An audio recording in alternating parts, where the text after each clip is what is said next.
Welcome back. In this module, we will be briefly discussing what Bayesian prediction is. We will go into more details about Bayesian prediction in a later module, but for now, we will try to understand how it differs from maximum likelihood estimate and maximum a posteriori estimate. So, the most important thing about Bayesian prediction is that it incorporates uncertainties at all levels of the modeling task, be it the data, be it the weights. So let's try to see how it differs. So let's again take the example of data D. So this is our data, and it is defined as pairs between input and output. So x1, x2, xn, these are the input samples, and t1, t2, these are the observation targets for each of these input samples.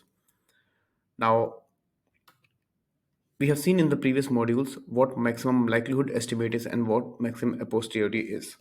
So for the MLE, what we do is in both the cases we make choice of model parameters. For the MLE, uh, it's the what we do is we maximize the likelihood function. So we maximize the probability of the data being observed given the choice of weights. And for the maximum a posteriori estimate, we maximize the posterior probability.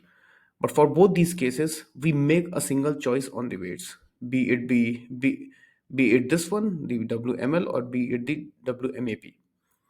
What Bayesian prediction does is, in Bayesian prediction, you don't make one single choice. Rather, your overall inference is based on overall inference, and as well as the associated uncertainty is based on all possible choices of weights. So in that sense, what we do is we make observations with respect to different choices of weights, and then we marginalize with respect to W. So to put in more concrete points, what Bayesian approach involves is when we are doing Bayesian prediction, we are interested in the plausible distribution over W and not one point estimate. And the reasoning is based on prior knowledge and the likelihood of the data being generated. I mean, in MAP also we use the prior knowledge, but now the difference is that we are interested in all possible choices of W and not one single point estimate. So in Bayesian prediction, it is we use Bayes rule. So what we do is first we try to understand how we compute the posterior here. So the posterior probability is for the weights over the weights is computed as a product between the likelihood function and the prior probability of the weights. And yeah, so for example, if you're doing Bayesian model averaging, like we have done for the curve fitting example that we have seen for maximum likelihood estimate and the maximum a posteriori, if you're doing the same thing with Bayesian modeling, what we have first is we have prior probabilities over the weights, and then the posterior is now defined like this for these data samples. And now if we are defining the predictive distribution, for example, let's say we have new set of observation, new data set. So and we want to compute we want to make predictions on this new data set. This The probability of t dash being observed given x dash and d, this can be written like this. So what we do is we integrate with respect to all possible values of W. So we take the probability of t dash given one choice of t dash and weights given x dash and d, and then we take all possible values of W. So we marginalize over W, and this can be further simplified as, so what we do is we put here the product rule and then we express it like this.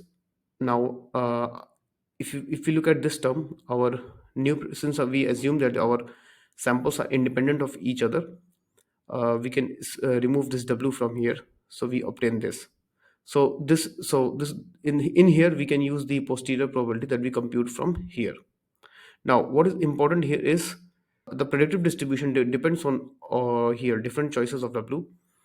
Now this is how Bayesian prediction is done. We will see in more details, the more details in a later module. But there are a couple of limitations associated with Bayesian prediction. The first one is that the posterior, this one is hard to compute. We generally approximate it. And the second one is, for example, in one of the modules, we made a choice on the for the Gaussian. We made a choice that the prior is also Gaussian.